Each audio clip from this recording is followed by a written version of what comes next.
What if the person you loved most was taken from you, not by choice, but by a hidden battle against forces you couldn't even name, forces that thrive on keeping people apart based on who they are? Welcome to Top Core, where we uncover stories that peel back the layers of American life, revealing the truths beneath the surface.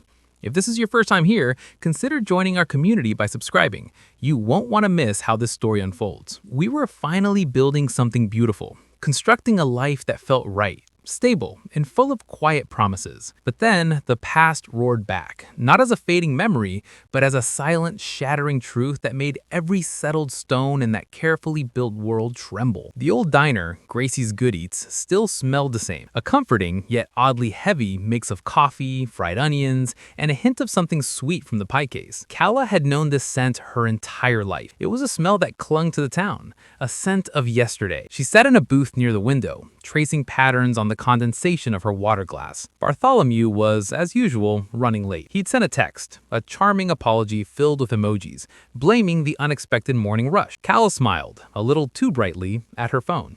Her life with Bartholomew was good, practical, even loving in its own way. He was kind, dependable, and everyone in town adored him. Their wedding, just months away, was the talk of the local social circle. Everything was set, or so it seemed. Her gaze drifted across the diner, a habit formed from years of waiting in this very spot. Her eyes passed the worn vinyl seats, the checkered floor, the blinking neon sign above the counter.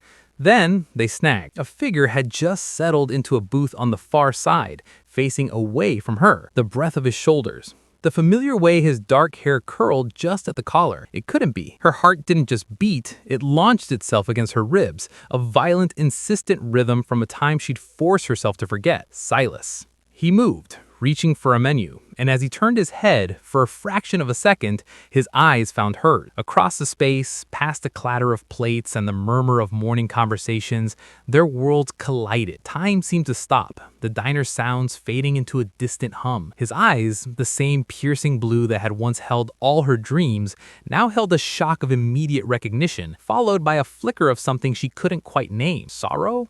Deep hurt? It was a gaze that carried the weight of years, a haunting familiarity that stole the very air from her lungs. Calla, usually the picture of composure, felt a tremor run through her. The coffee cup on the table rattled softly in its saucer. This was impossible. Silas Thorne had vanished from her life a decade ago, leaving a wound that had closed over, forming a thick, stubborn scar, but never truly vanishing. His departure had been abrupt, without a proper explanation, a quiet escape into the night, leaving behind only a single, unsigned message. "I'm sorry. I have to go. Please don't look for me." She had looked for weeks, months, even years, her young heart refusing to believe in an abandonment so complete. Eventually, the looking became a torment, a slow torture that forced her to stop, to rebuild herself piece by agonizing piece. Now, here he was. Older, yes, with sharper lines around his eyes, and a faint mark above his left eyebrow she didn't remember. He looked changed, hardened, perhaps, but still, unmistakably, Silas. Before she could process the full shock, the bell above the entrance chimed, announcing a new arrival. Bartholomew strode in, a bright smile on his handsome face, completely unaware of the earthquake that had just rocked Calla's world. "Calla, I love. Apologies. That traffic was simply brutal this morning." He leaned down, placing a soft kiss on her temple. Calla forced a smile, her eyes darting back to Silas's booth. He was already looking away, his head bowed, seemingly engrossed in the menu. The abruptness of his averted gaze stung, a renewed echo of the past. "No worries at all," Calla managed, her voice a little higher than usual. She desperately needed to escape, to breathe, to understand. But Bartholomew was already sliding into the booth opposite her, radiating his usual easy confidence,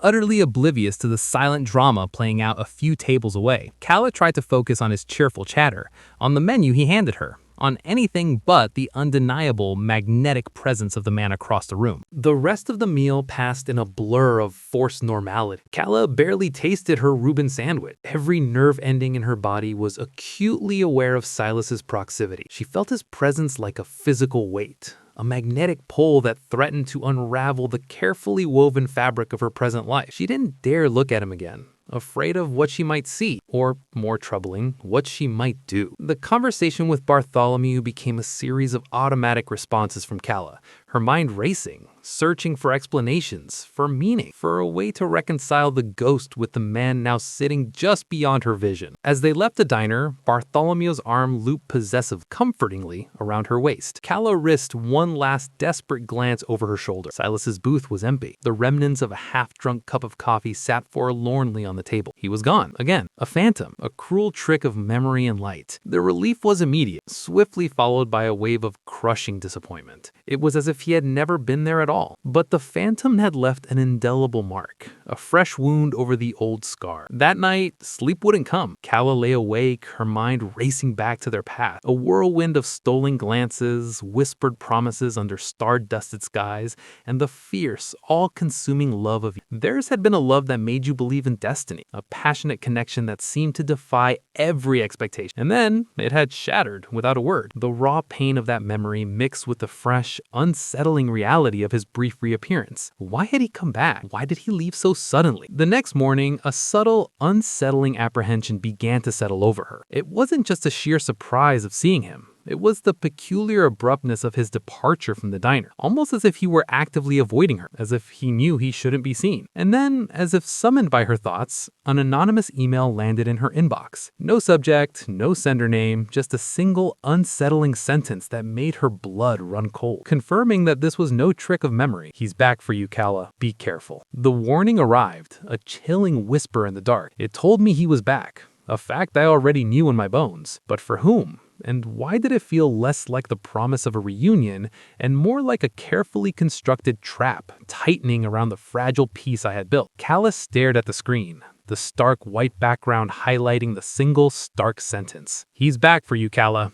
Be careful." Her first instinct was to dismiss it, to tell herself it was a cruel joke, a figment of her overactive imagination, a byproduct of the shock she'd experienced just hours before. She deleted the email, trying to banish the unease that had settled deep in her stomach. But the seed of apprehension had been firmly planted, rooting itself in her subconscious. The world, which had felt so solid just yesterday, now seemed to shimmer with an unsettling transparency. The next few days felt like a waking dream, or perhaps a waking nightmare. She began to see Silas everywhere, phantom glimpses that made her heart leap. A fleeting silhouette in a crowded downtown street that reminded her of his profile, the familiar make and model of his old truck in a passing lane, only to realize it was a stranger behind the wheel, a dark figure at the periphery of her vision when she glanced out her bookstore window, gone the moment she focused. She knew it must be paranoia, a trick of a mind still reeling from the unexpected encounter. Yet she couldn't shake the deep-seated feeling of being observed, or perhaps of him being watched, and the danger that might entail. The threat felt nebulous, shapeless, yet intensely real. One afternoon, a package arrived at the Dusty Tome, her quaint bookstore, which usually only received book shipments and local artisan goods. Inside, nestled amongst tissue paper, was a copy of Wuthering Heights, their favorite book from their youth, worn and dog-eared just as she remembered. Tucked inside its brittle pages, pressed perfectly flat, was a single dried calendula flower, marigold, his mother's favorite flower. The same flower he'd given her after their very first disagreement, a silent,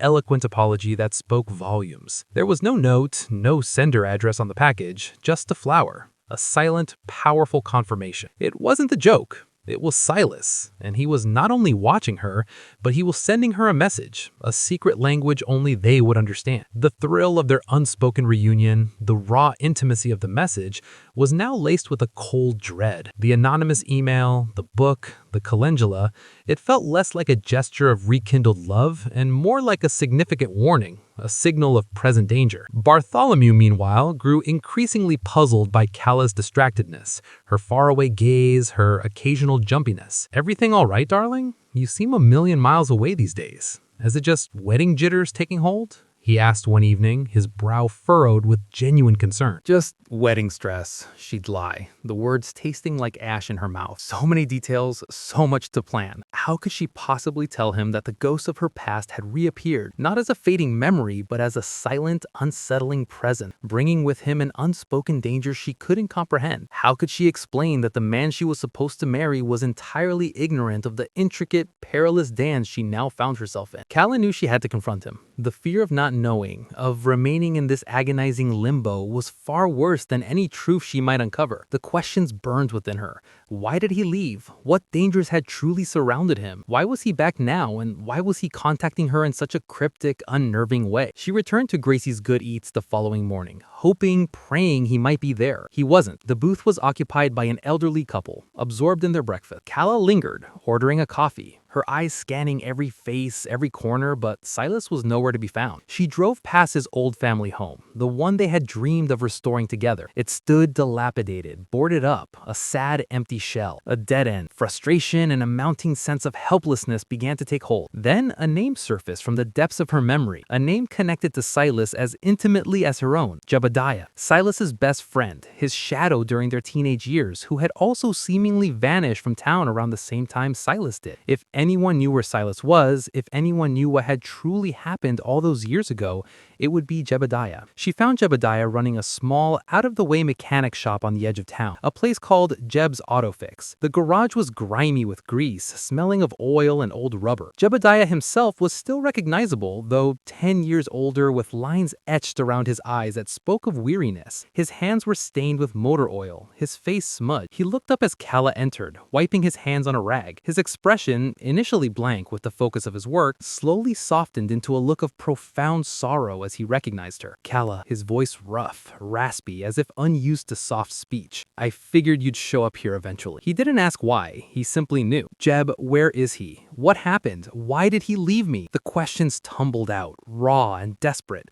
laced with a decade of pain and confusion. She felt like that young girl again, heartbroken and lost. Jebediah sighed, wiping his hands slowly on the rag, avoiding her gaze. He walked over to a workbench, picking up a wrench, turning it over in his hand. He made me promise not to tell you, ever. His voice was low, tinged with a weariness that went beyond physical effort. Please, Jeb, Calla pleaded, stepping closer, her voice dropping to an urgent whisper. I need to know. He sent me a book, the one we loved, with a calendula from his mother. Someone sent me an email saying he was back, warning me to be careful. Someone out there knows he's here, and they're trying to manipulate things. What is going on? What kind of dangerous game is he involved in now? Please, you have to tell me. Her voice cracked with the weight of her plea. Jebediah looked around the empty garage, his eyes lingering on the dusty tools, the old engine block, then back at Calla. His resolve, clearly held for years, began to crumble under the sheer force of her desperation. He looked her directly in the eye, his gaze filled with a deep regret. Okay, Calla, but what I'm about to tell you, it's going to shatter everything you thought you knew about your past,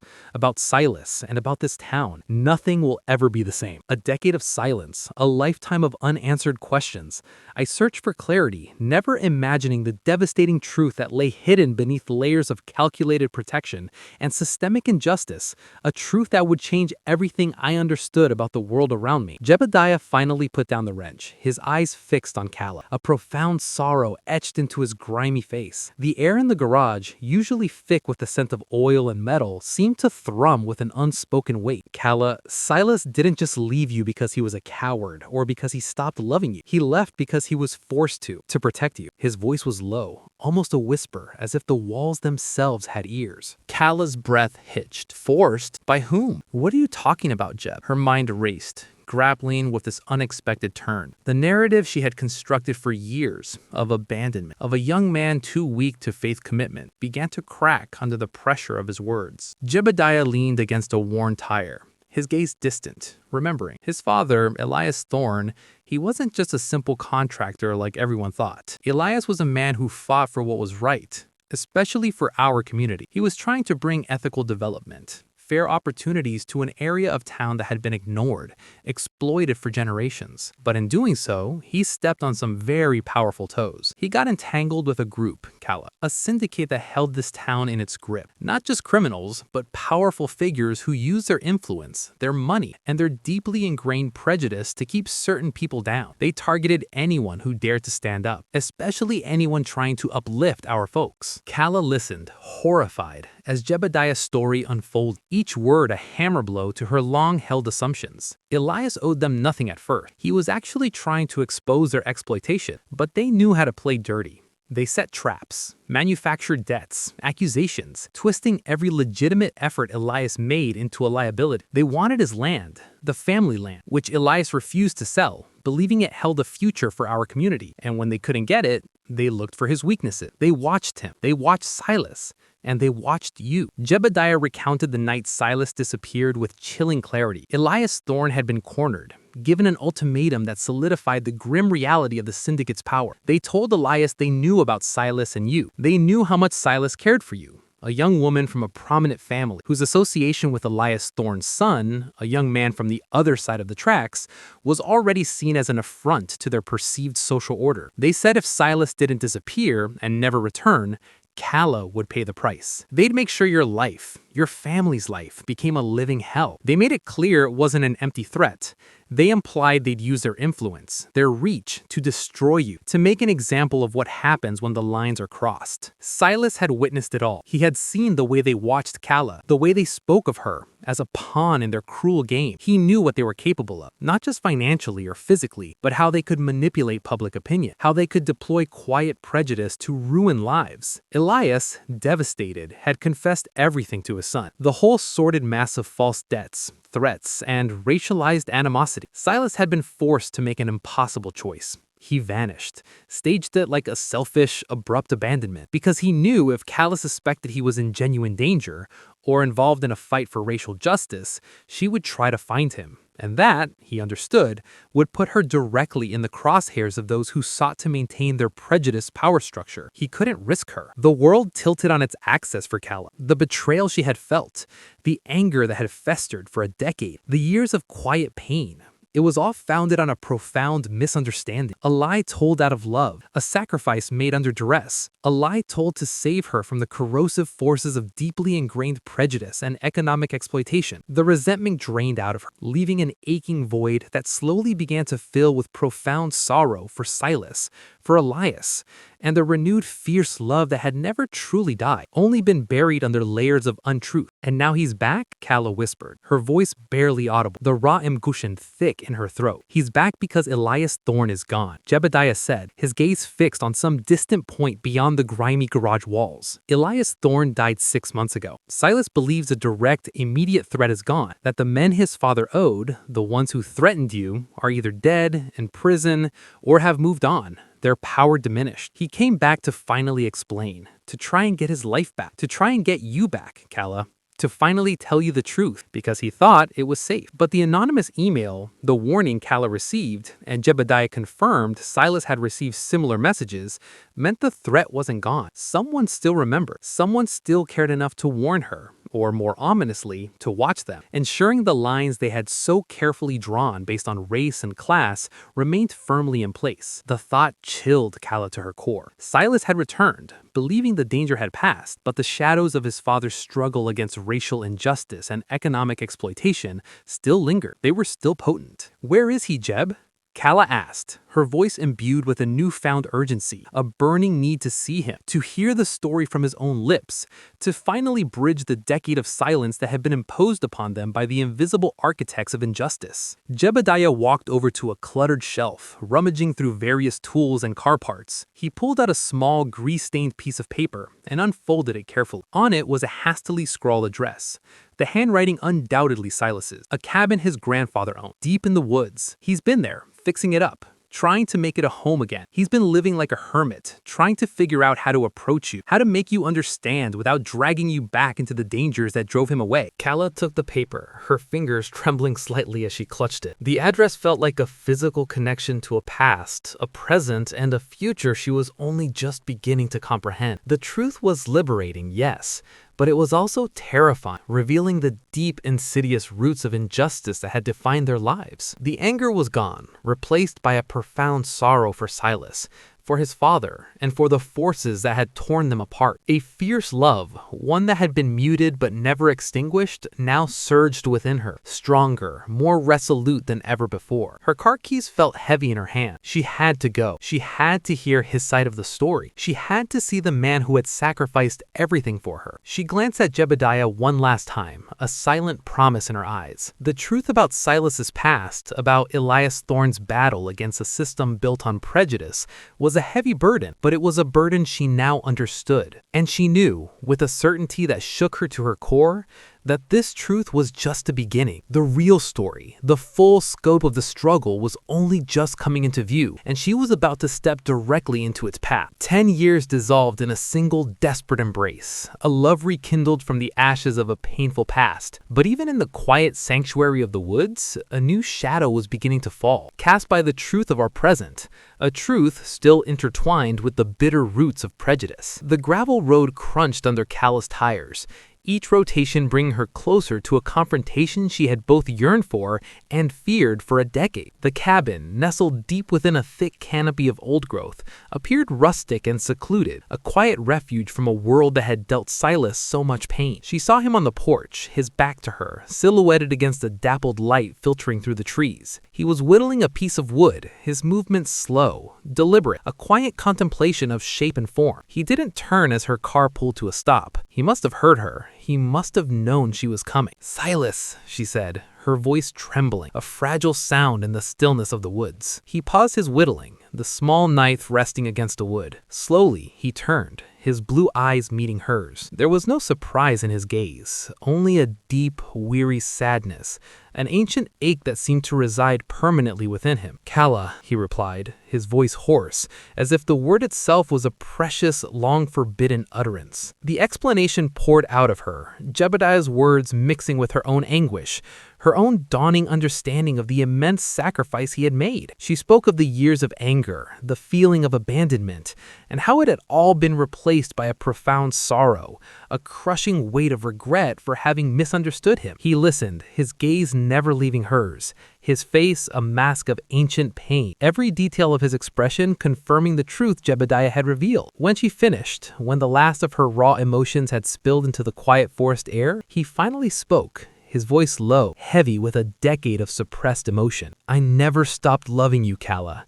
Not for a single day," he confessed, his eyes shimmering with unshed tears. "Leaving you with the hardest thing I've ever done. Knowing you believed I'd abandoned you for selfish reasons, that was a torment I wouldn't wish on anyone. But I saw what they were capable of. I saw how they looked at you, how they talked about you, because you were with me, with Elias Thorne's son, the man who was fighting against their system. They wanted to teach Elias a lesson, and you, Calla, were their perfect weapon." He explained the terror of those final days, the impossible choice forced upon him, the agony of staging his departure to ensure your safety from their racialized prejudice. He showed her old letters, unsent, hidden away in a worn wooden box in the cabin, filled with his despair, his longing, his unwavering love for her. Each faded page a testament to a love that had defied distance, time, and the cruel hand of systemic hatred. The embrace that followed was raw, desperate, years of yearning and unspoken agony compressed into a single earth-shattering moment. It was a kiss of sorrow, of relief, of a fierce, undeniable love reborn from the ashes of misunderstanding. A love that was no longer innocent, but forged in the fires of injustice and shared suffering. They clung to each other, the quiet rustle of leaves in the forest a witness to their reunion, a silent promise whispered on the breeze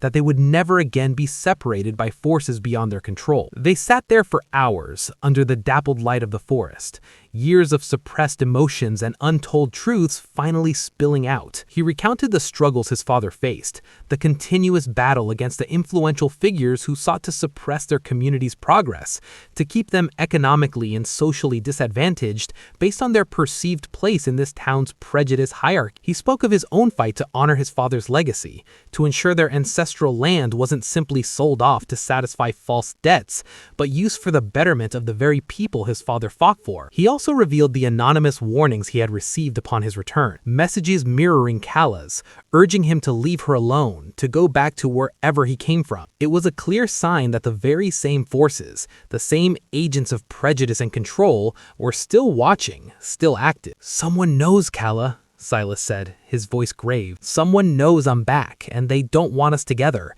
and they definitely know about the past, about Elias's fight, about what this land means to my family and our community." The realization sent a fresh shiver down Calla's spine. Their love was not just personal, it was a political statement, a defiance of the racial and social barriers these powerful figures had erected. The silence that followed was heavy, laden with the complexities of their situation. The joy of their reunion, the profound relief of finally understanding, was now overshadowed by the looming reality of the dangerous game they were still very much a part of. The forces that had driven Silas away a decade ago were still at play. Calla looked into his eyes, a renewed determination hardening her features. The love was there, fierce and undeniable, but it was now tempered with a clear understanding of the obstacles they faced. "Silas," she whispered, pulling back slightly, the weight of her current reality, the life she had built in his absence, crashing down upon her. "I'm engaged." Silas's face tightened, his jaw clenching, the joy in his eyes swiftly replaced by a pained resignation. "I know." The simple words hung in the air, a devastating acknowledgement of the very real barrier between them, a barrier now complicated by the dark, prejudiced forces that had already shaped their lives once before. The battle, it seemed, was far from over, and Calla, caught between her past and present,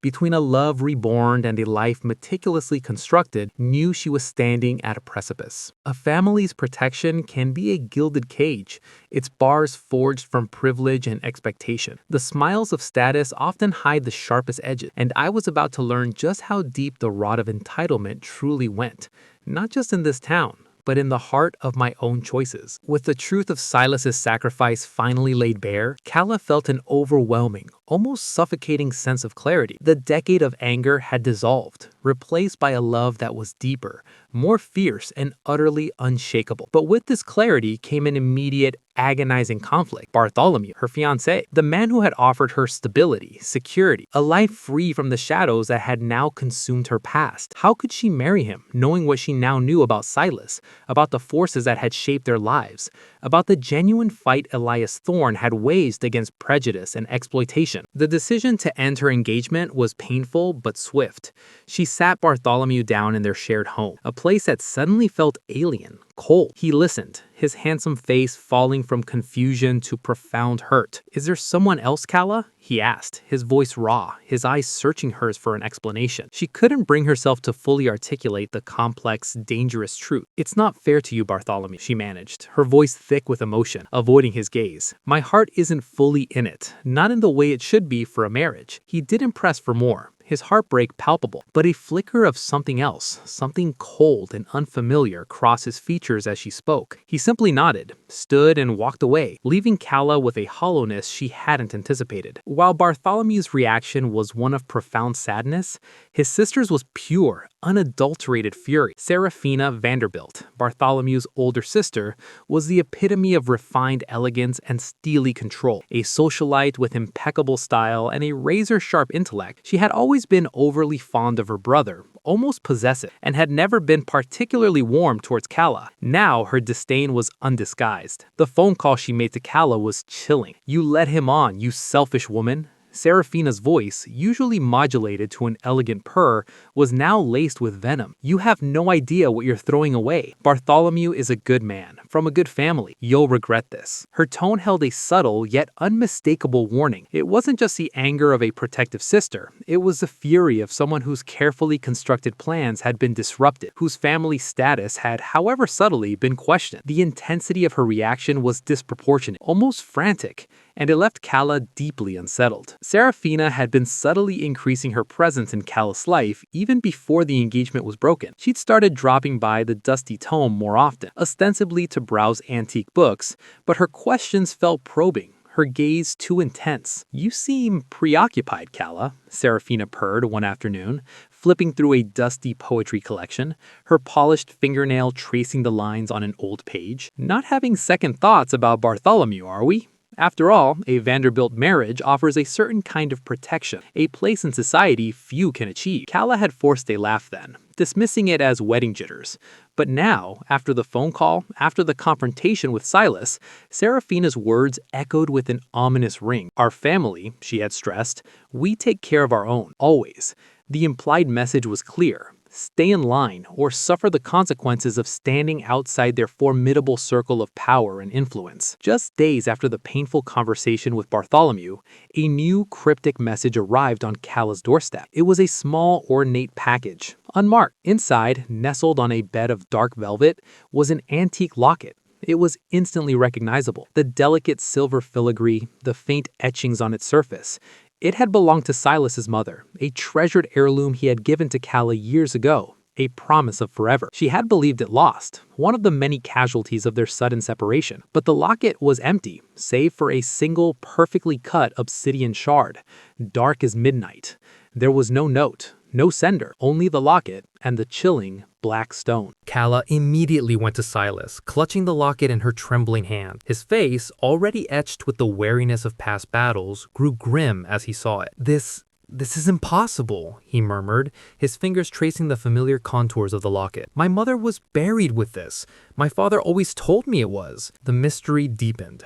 How could someone else possess his mother's locket? And why was it now empty, except for a fragment of dark stone? The obsidian, Calla noted, was strikingly similar to the deep, polished black stone often found in the crest of the Vanderbilt family, a subtle, proud symbol embedded in their family home's facade, on their stationery, even in the details of Serafina's jewelry. The locket was more than just a personal memento. It was a symbol, a declaration from an unseen hand. Was it a message from the dangerous man Jebediah had spoken of? A cruel reminder that they were still active, still watching, still capable of reaching into the most sacred corners of their lives? Or was it something else entirely? A different player in this dangerous game? Someone with an intimate knowledge of their past? Someone with a clear and present agenda to keep them apart? The implication that Serafina or her family might be involved, that their protection extended to such manipulative lengths, was a sickening thought. Calla and Silas, now openly reunited, understood they had to move quickly to piece together this puzzle before the unseen forces tightened their grip. The locket was a key, a piece of a larger, more complex design. They revisited Jebediah, hoping he might shed some light on the locket's impossible reappearance. Jebediah was equally baffled. Silas, your father swore his mother was buried with it. He was obsessed with that locket, said it contained her last wishes, a kind of secret testament. Suddenly, a memory sparked in Calla's mind, a fleeting, almost forgotten conversation she'd once overheard between Bartholomew and Serafina. Years ago, at a formal dinner, they'd been speaking in hushed tones about an old family secret, something involving a thorn and a debt. She dismissed it then, thinking nothing of it, just polite gossip about local families. But now it echoed with an unsettling resonance. The locket, the obsidian, Serafina's furious reaction, Bartholomew's guarded silence. It all pointed towards a deeper, more profound connection, a network of secrets and power that extended far beyond the simple failed romance.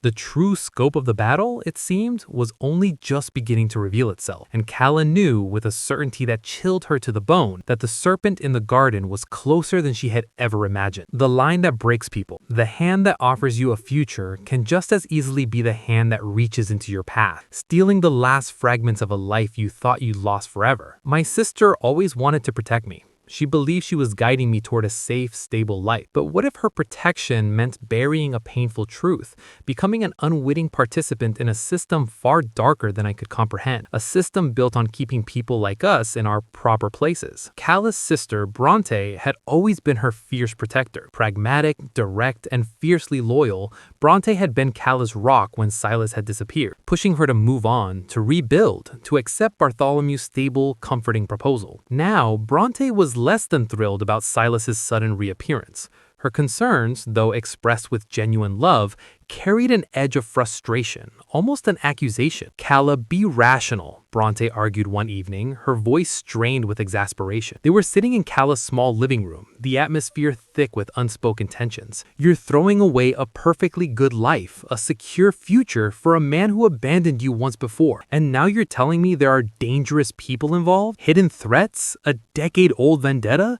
Are you insane? This is Silas Thorne we're talking about, Calla. His family has always been problematic. They've always courted trouble, and now you're letting him drag you right back into whatever mess he's still in. Bronte's words, though harsh, were undeniably effective. They planted a new seed of doubt in Calla's mind. She loved Silas, trusted him, believed his story of forced sacrifice.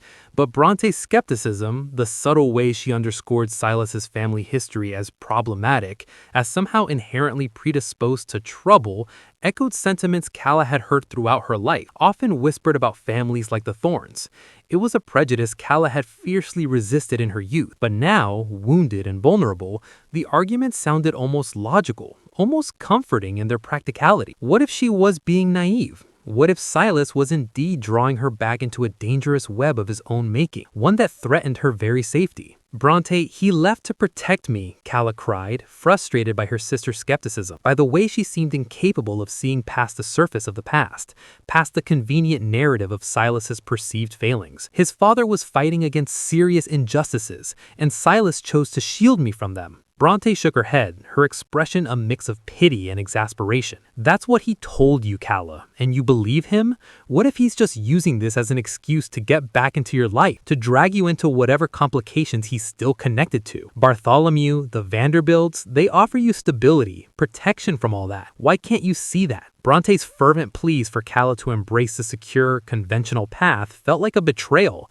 a subtle alignment with the very forces Calla was beginning to suspect were behind Silas's decade of silence. It was as if Bronte, in her desire for Calla's safety, had inadvertently become an unwitting agent for the societal pressures that demanded conformity, especially for those who dare to step outside the prescribed social boundaries. Then the stakes escalated dramatically. Another package arrived at Calla's bookstore, but this time it contained not a cryptic symbol of the past, but a chilling demand for the future. Inside, a plain white envelope held a single typed note: "Stop digging. Your family will pay." This was different. This wasn't just about Silas or Calla anymore. This was about Bronte. This was about their parents. The threat was no longer a subtle warning. It was a direct, menacing declaration. Someone was watching Calla's every move, fully aware of her renewed search for the truth, and they were willing to involve her loved ones. The fear for her own safety suddenly seemed insignificant compared to the dread of what might happen to her sister, to her aging parents. Calla and Silas knew they had to act quickly, driven now by a desperate need to protect not just themselves, but Calla's entire family from this expanding danger. They began to consolidate their efforts, investigating Elias Thorne's old contacts, the murky undercurrents of the town that Silas had been forced to abandon. Jebediah, increasingly invested in their quest for truth, provided what information he could, pointing them towards the darker corners of local history. They found whispers of a local figure, a man named Alaric Finch. He was a kingpin, known for his ruthlessness and his quiet, pervasive influence. Finch was connected to everything, from legitimate businesses to the illicit underworld, a man who operated in the shadows, controlling resources, swaying local politics, and preying on the vulnerable. But what they didn't expect, what truly sent a jolt of icy apprehension through Calla, was the name that kept resurfacing alongside Finch.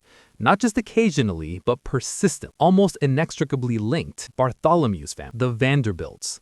Their family name, a bastion of respectability, of old money and deep roots in the community, kept appearing in connection with Finch's shadowy dealings, with old land disputes, with financial transactions that seemed, on the surface, entirely legitimate, but beneath held a current of something far more unsettling. The thought of Bartholomew, kind, charming Bartholomew, being even remotely connected to this world of racialized exploitation and quiet intimidation was almost too much to bear. The pieces, though still disparate, were beginning to align, forming a horrifying picture that stretched back years, implicating the very foundations of the town's social order. The dangerous people Silas's father had fought against, the forces of prejudice that had separated them, weren't faceless criminals in the periphery. They were deeply embedded, influential, and shockingly, intimately connected to Calla's own life, to the very family she had almost married into. The implication was stark. The threat was not external, it was internal, woven into the very fabric of the community. And the Vanderbilts, the protectors of her supposed safe future, might in fact be the architects of her most profound danger. The line that breaks people. The stability they promised me was a mirage, shimmering over an abyss of hidden power, built on the very injustices that had already stolen a decade of my life. The dusty ledgers told the story not of lost love, but of power, privilege, and the systematic theft of a community's dignity. Our past was intertwined with a deeper, uglier truth, a bitter legacy of racial injustice woven into the very foundations of this town. The garage was silent, save for the hum of an old refrigerator in the corner. Calla and Silas stood over a battered metal strongbox, its lock long broken. Jebediah had pointed them to a secret compartment in Elias Thorne's dilapidated home, a place he said Elias kept his most valuable, most dangerous secrets. Inside, bound with faded twine, were a collection of ledgers, their pages brittle with age, filled with Elias's meticulous, desperate handwriting. Silas's hands trembled slightly as he opened the first book. These weren't just financial records. They were Elias's personal accounting of a war, a long, quiet battle against forces far larger than himself. Bronte, seeing the true extent of Serafina's ruthless manipulation, seeing Bartholomew's cold complicity in a system that would crush anyone in its path, seeing the direct, immediate danger Calla was truly in, made a split-second decision. Her face contorted with a guttural cry of defiance and despair. She turned the pistol from Calla and Silas. Instead of aiming at Serafina, she fired a shot. Not at a person, but at the light fixture directly above Serafina's head. The overhead fluorescent tube exploded in a shower of sparks and glass, plunging the garage into immediate disorienting semi-darkness. The sudden noise deafened. In the ensuing chaos, with the air thick with smoke and the sound of shattered glass, Silas moved. He tackled one of Serafina's men, hitting the ground with a grunt. Calla, fueled by adrenaline and a fierce new resolve, grabbed a heavy wrench from a nearby workbench and swung it with all her might at the other guard, connecting with a sickening thud. Bronte, surprisingly agile, used a distraction to lunge for the main garage door, slamming it shut and locking it from the inside. Her voice raw as she screamed, "Run, Calla! Get out of here!" "Bronte, no!" Calla screamed, her heart tearing at the thought of leaving her sister behind, now truly in harm's way. But Bronte was already grappling with Bartholomew, struggling to hold him back, to buy them precious seconds. Silas grabbed Calla's hand, his grip firm. "We have to go. Jebediah, call the police." They burst out of a small, unmarked back door of the garage, the sounds of shouting, a violent struggle, and a second gunshot echoing behind them. The race for survival, for truth, and for justice had just begun. The sounds of a shattered world echoed behind us, a cacophony of shouts, a struggle for power, and a single desperate gunshot. But even amidst that chaos, a new dawn was breaking. The immediate fight for our lives wasn't over, but the searing light of truth had finally been unleashed upon the darkness, illuminating the deep-seated prejudice that had shaped our destiny. Silas's grip on Calla's hand was firm, unwavering, pulling her forward through the narrow, unseen back exit of Jebediah's garage. The cool night air hit her face, a sharp contrast to the suffocating tension inside. Behind them, the sounds of shouting intensified, punctuated by the unmistakable thud of bodies hitting the ground. Calla's heart hammered against her ribs, a frantic drumbeat of terror and adrenaline. She could hear Bronte's voice, hoarse with effort, still grappling with Bartholomew, buying them precious, desperate seconds. "Run, Calla, go!" her sister had screamed, a final, selfless act of protection that contradicted every doubt Calla had harbored about her. They ran, not knowing where, only knowing they had to put distance between themselves and the violence unfolding in the garage. Silas led the way, navigating the uneven terrain behind the shop, through overgrown bushes and discarded car parts. The darkness was their friend, offering concealment as they scrambled towards a prearranged escape route Jebediah had insisted on establishing after the initial warnings had started. Jebediah, the unsung hero, had planned for every contingency, his years as Silas's friend now paying a critical dividend. He knew the depths of the danger they were in, understood the ruthlessness of the forces they faced. As they burst onto a quiet, deserted side street, a beat-up pickup truck screeched to a halt beside them. Jebediah was at the wheel, his face etched with grim determination. "Get in, quick!" he urged, his voice strained. Calla and Silas piled into the back, collapsing onto the dusty seat, gasping for breath, their bodies aching from the sudden exertion. Jebediah slammed the truck into gear, peeling away from the scene with a desperate urgency. "The police are on their way," Jebediah announced, his eyes darting to the rearview mirror. "I made an anonymous call. Told them there was a serious disturbance at my garage, a high-stakes meeting between Alaric Finch's men and the Vanderbilts, something about illegal mineral exploitation and land fraud.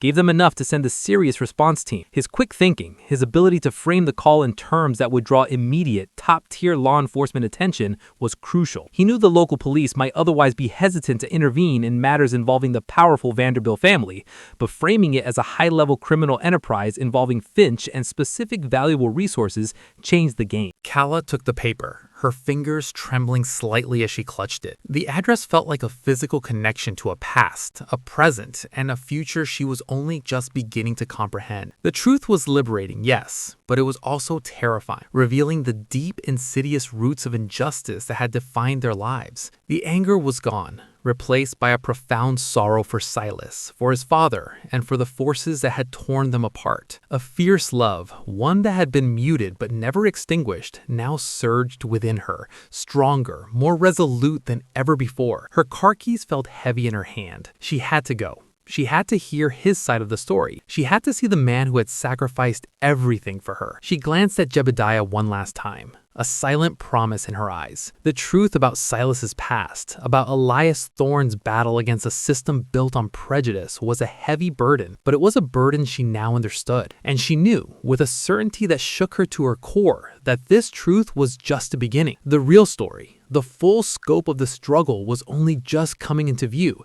and she was about to step directly into its path. 10 years dissolved in a single desperate embrace. A love rekindled from the ashes of a painful past. But even in the quiet sanctuary of the woods, a new shadow was beginning to fall, cast by the truth of our present, a truth still intertwined with the bitter roots of prejudice. The gravel road crunched under Calla's tires, each rotation bringing her closer to a confrontation she had both yearned for and feared for a decade. The cabin, nestled deep within a thick canopy of old growth, appeared rustic and secluded, a quiet refuge from a world that had dealt Silas so much pain. She saw him on the porch, his back to her, silhouetted against the dappled light filtering through the trees. He was whittling a piece of wood, his movements slow, deliberate, a quiet contemplation of shape and form. He didn't turn as her car pulled to a stop. He must have heard her. He must have known she was coming. "Silas," she said, her voice trembling, a fragile sound in the stillness of the woods. He paused his whittling,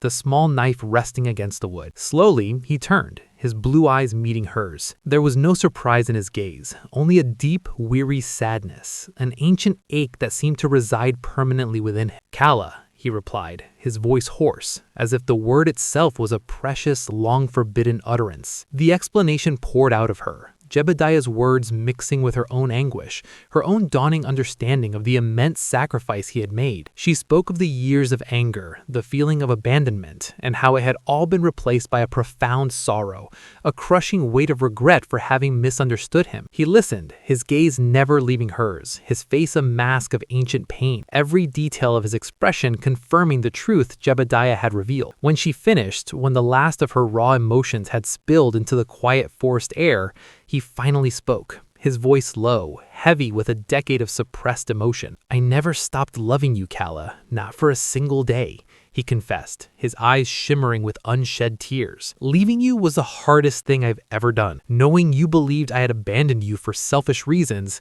that was a torment I wouldn't wish on anyone. But I saw what they were capable of. I saw how they looked at you, how they talked about you, because you were with me, with Elias Thorne's son, the man who was fighting against their system. They wanted to teach Elias a lesson, and you, Calla, were their perfect weapon." He explained the terror of those final days, the impossible choice forced upon him, the agony of staging his departure to ensure your safety from their racialized prejudice. He showed her old letters, unsent, hidden away in a worn wooden box in the cabin, filled with his despair, his longing, his unwavering love for her. Each faded page a testament to a love that had defied distance, time, and the cruel hand of systemic hatred. The embrace that followed was raw, desperate, years of yearning and unspoken agony compressed into a single earth-shattering moment. It was a kiss of sorrow, of relief, of a fierce, undeniable love reborn from the ashes of misunderstanding. A love that was no longer innocent, but forged in the fires of injustice and shared suffering. They clung to each other, the quiet rustle of leaves in the forest a witness to their reunion, a silent promise whispered on the breeze that they would never again be separated by forces beyond their control. They sat there for hours, under the dappled light of the forest, years of suppressed emotions and untold truths finally spilling out. He recounted the struggles his father faced, the continuous battle against the influential figures who sought to suppress their community's progress,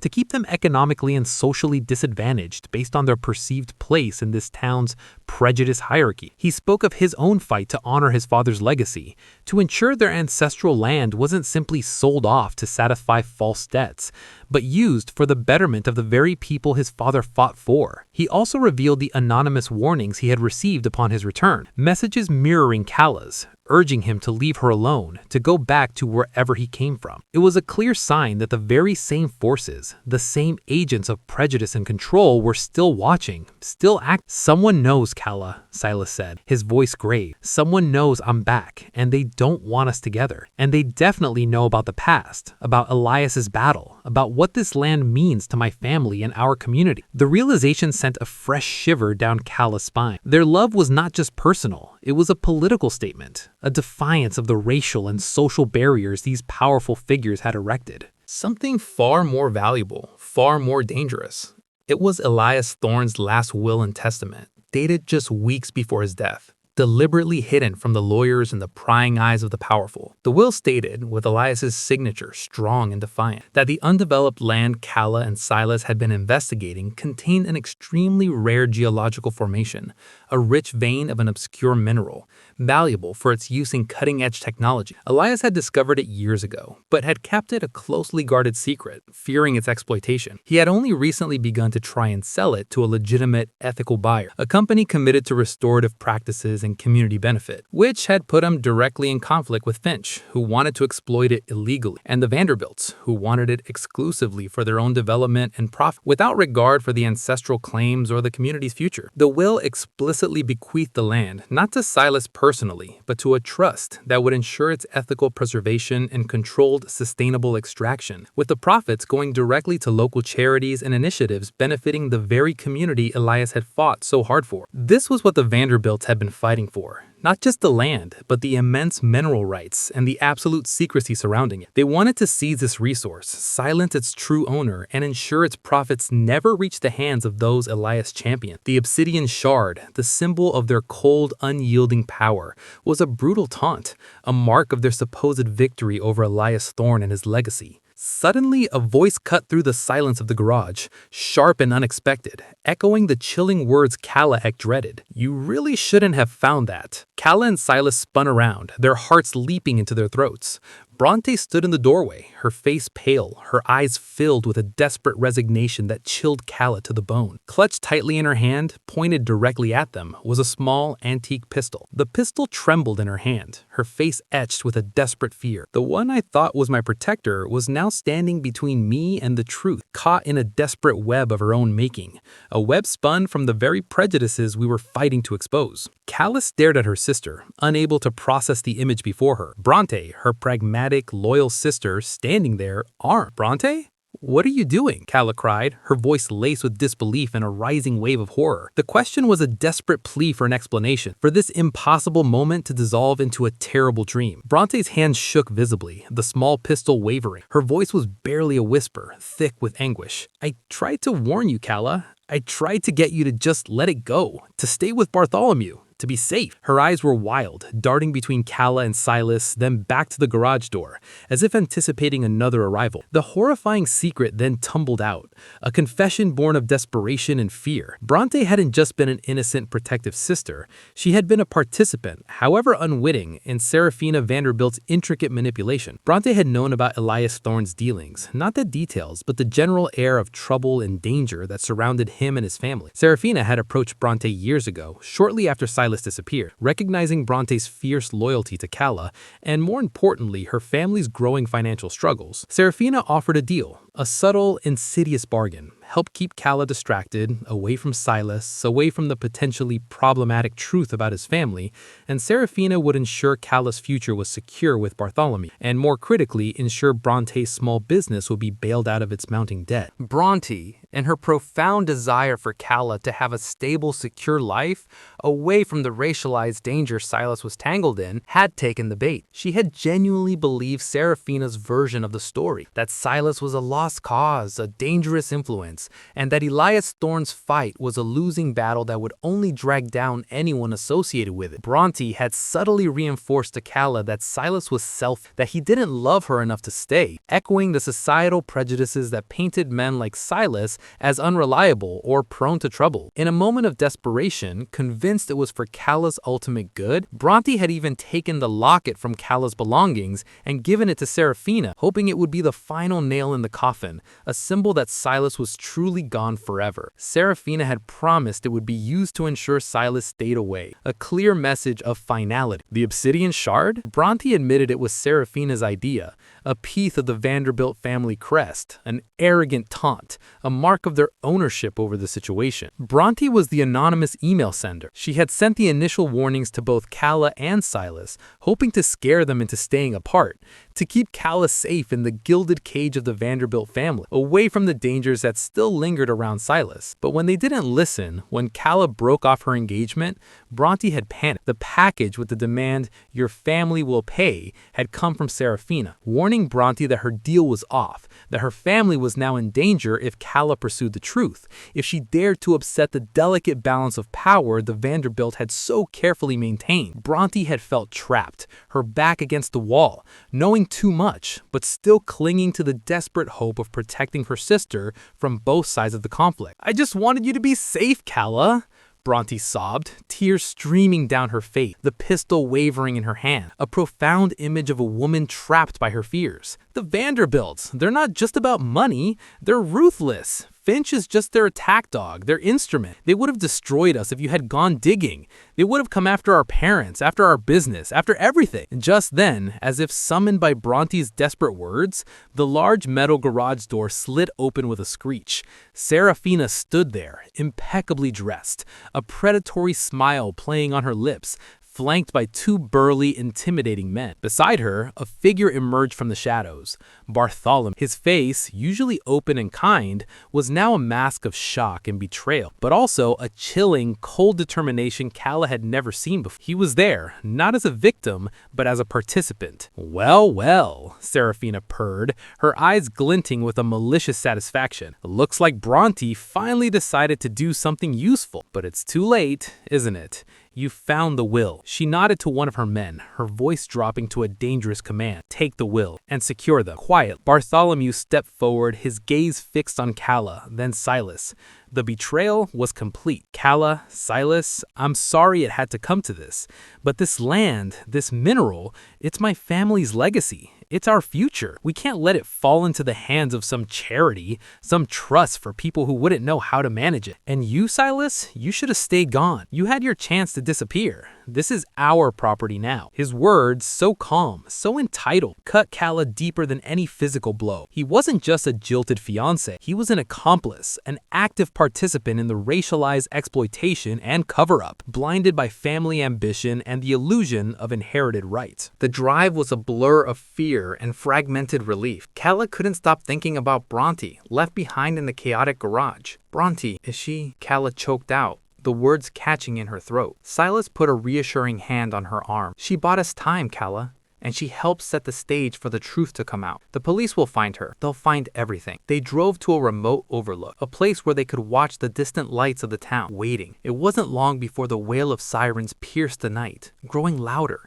converging on the area of Jebediah's garage. Flashing blue and red lights painted the sky, a stark, dramatic ballet against the darkness. The local authorities, bolstered by the grave nature of Jebediah's tip, arrived en masse. Inside the garage, the scene was precisely as Jebediah had anticipated. The police found Serafina and Bartholomew attempting to force their way out of the locked garage, their faces a mixture of fury and shock. Bronte, though disheveled and shaken, was alive, standing defiant. Two of Serafina's burly men lay unconscious, testament to Silas and Calla's desperate defense. And clutched in Serafina's hand, the very document she had fought so hard to suppress, Elias Thorne's original will, explicitly detailing the rare mineral rights, the land's true value, and its intended purpose for community uplift. The discovery of the will, combined with the presence of Serafina and Bartholomew in such compromising circumstances, surrounded by thugs and evidence of violence, was overwhelming. The initial charges were for assault, illegal possession, and resisting arrest. But as investigators began to piece together the events, aided by Jebediah's detailed anonymous account,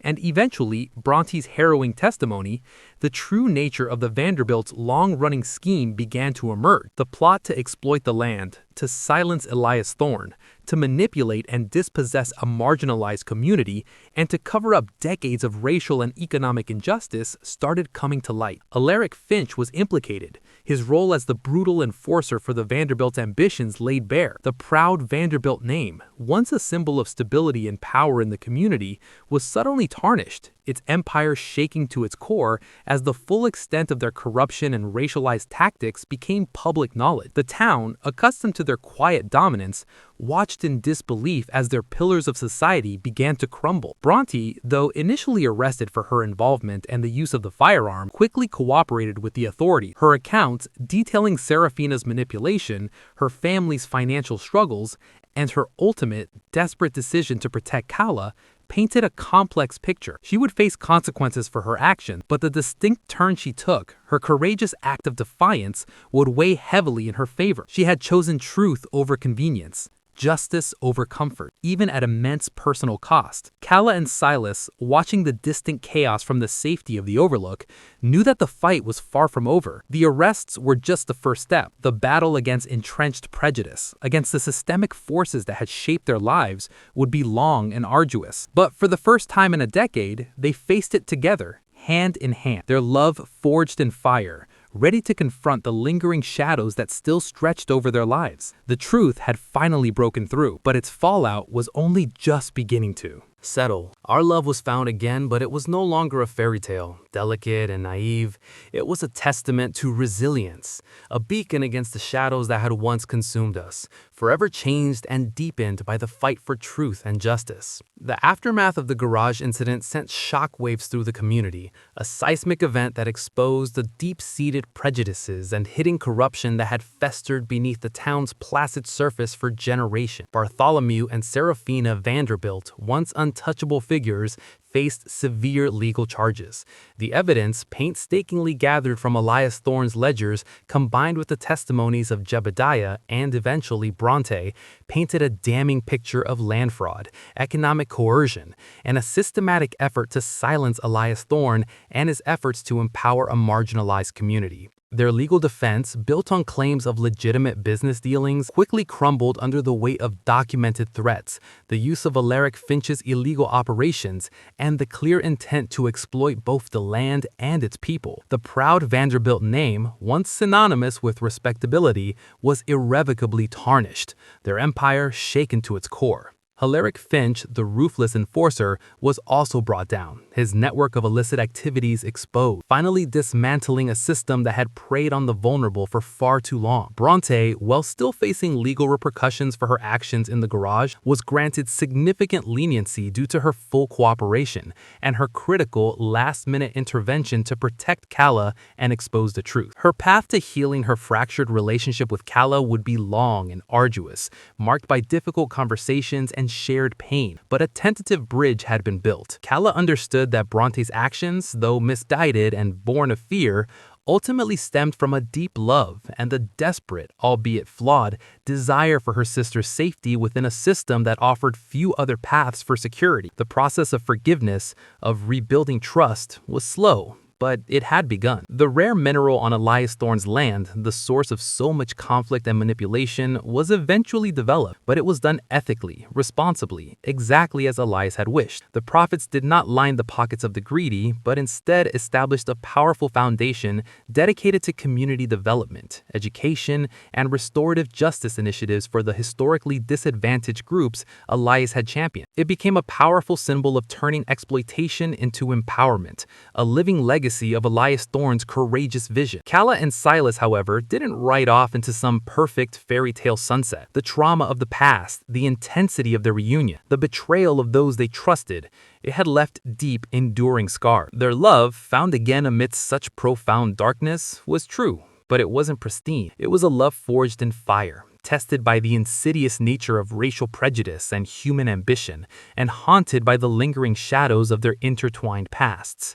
They took time, a significant amount of it, to heal, to grieve, to rebuild trust not just in each other, but in the world around them. They understood that love, in its truest form, required acknowledging and addressing the injustices that had once threatened to extinguish it. Silas pursued a new path, one that mirrored his father's true intentions, but with a renewed sense of purpose. He dedicated himself to environmental conservation and ethical resource management, working with communities to ensure their lands and resources were protected and developed sustainably, with profits benefiting the people, not the predatory corporation. It was a quiet homage to Elias Thorne's vision, a continuation of his fight for justice and equity. Calla, in turn, reopened the dusty tome, but it transformed. It became more than a bookstore. It evolved into a vibrant hub for community activism, a place where stories, both fictional and real, could be shared, discussed, and debated. It was a sanctuary for dialogue, a launching pad for local initiatives, empowering others to challenge injustice